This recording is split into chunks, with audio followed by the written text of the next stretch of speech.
Hello అండి, నమస్తే. నేను మీ కీర్తి. ఈరోజైతే నేను మీ ముందుకి ఓ హెల్దీ సలాడ్తో వచ్చేసానండి. ఇదైతే బ్రోకలీ పన్నీర్ సలాడ్ అండి. ఇలాంటి సలాడ్స్ తీసుకోవడం వల్ల మనకు వెయిట్ లాస్ కూడా హెల్దీగా జరుగుతుంది. బ్రోకలీలో ఉన్న యాంటీ ఆక్సిడెంట్స్, వైటమిన్స్ ఇవన్నీ కూడా మనకు హార్ట్ హెల్త్కి, బోన్ హెల్త్కి ఎంతో హెల్ప్ అవుతాయి. ఈ సలాడ్ ఎలా తయారు చేసుకోవాలో చూసేద్దాం రండి. ముందుగా ఇందుకోసం నేనైతే ఒక 200 గ్రాముల బ్రోకలీ తీసుకున్నానండి. ఈ బ్రోకలీని మీడియం సైజ్ ముక్కలుగా కట్ చేసుకొని దీన్ని వేడిగా ఉన్న వాటర్లో ఈ విధంగా వాష్ చేసుకోవాలి. ఒక స్పూన్ తీసుకొని బ్రోకలీ అంతా కూడా కలిసేలాగా, మునిగేలాగా వాష్ చేసుకోవాలండి. ఈ విధంగా వాటర్లోనే ఒక 10 నిమిషాల పాటు పక్కన పెట్టేసుకోవాలి. తర్వాత ఒక కడాయి పెట్టుకొని ఒక 1/2 టేబుల్ స్పూన్ ఆయిల్ వేసుకొని పన్నీర్ ముక్కలన్నీ కూడా దోరగా వేయించుకోవాలి. ఇవి మంట అయితే మీడియం ఫ్లేమ్లో పెట్టి చేసుకోవాలండి, లేదంటే ఎక్కువ మాడిపోతాయి. మంచి గోల్డెన్ బ్రౌన్ కలర్ వచ్చేంత వరకు 2 వైపులా తిప్పుకుంటూ వేపుకోవాలి. ఇక్కడ నేను ఆయిల్ అయితే would pressed coconut oil use చేసుకున్నానండి. మనకు గానుగు నూనెలు దొరికితే అవైనా యూస్ చేసుకోవచ్చు, లేదంటే ఇంట్లో తయారు చేసిన నెయ్యి అయినా యూస్ చేసుకోవచ్చు. అలా చేసుకుంటే మనకు ఎక్కువ బెనిఫిట్స్ ఉంటాయండి. తర్వాత ఇవన్నీ కూడా ఒక గిన్నెలో తీసి పక్కన పెట్టుకోవాలి. అదే కడాయిలో మరొక 1/2 టేబుల్ స్పూన్ ఆయిల్ వేసుకొని సన్నగా కట్ చేసుకున్న వెల్లుల్లి వేసుకోవాలండి. ఇది కూడా దోరగా వేయించుకోవాలి. మంచి గోల్డెన్ బ్రౌన్ కలర్ వచ్చేంత వరకు వేపుకున్న తర్వాత వెజిటేబుల్స్ అన్నీ వేసుకోవాలి. 1 కప్పు క్యారెట్ వేసుకోవాలండి.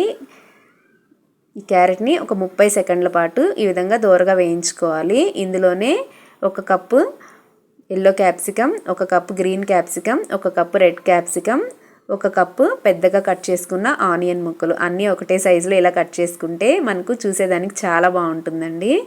మీకు ఇన్ని క్యాప్సికమ్స్ అవైలబుల్గా లేకుంటే ఏదైనా ఒకటైనా వేసుకోవచ్చు. ఇవన్నీ కూడా ఒకసారి కలిసేలాగా కలబెట్టుకోవాలి. తర్వాత మనము ఆల్రెడీ వేడినీళ్ళల్లో వేసుకున్నాం కదండి బ్రోకలీ ముక్కలు, ఇవన్నీ కూడా ఈ విధంగా వాటర్ తీసేసి ఇవి కూడా మనము సలాడ్లో యాడ్ చేసేసుకోవాలండి.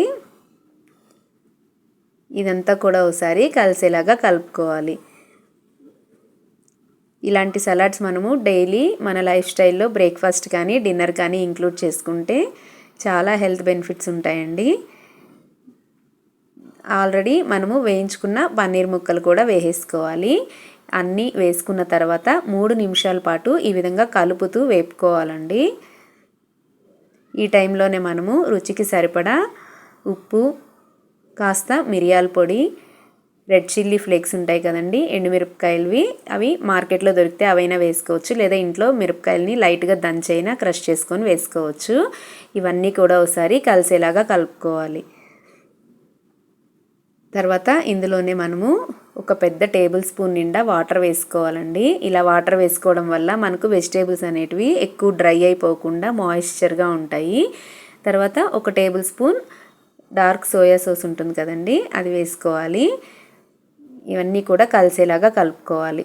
తర్వాత మనం ఒక 5 నిమిషాల పాటు మూత పెట్టుకొని లో ఫ్లేమ్ లేదా మీడియం ఫ్లేమ్లో పెట్టుకొని మగ్గించుకోవాలి.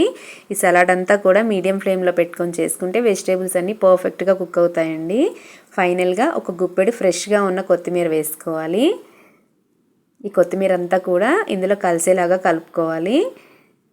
మనము 1 టేబుల్ స్పూన్ వాటర్ వేసి కూరగాయలన్నీ మగ్గించుకుంటే చక్కగా ఉడికిపోతాయండి.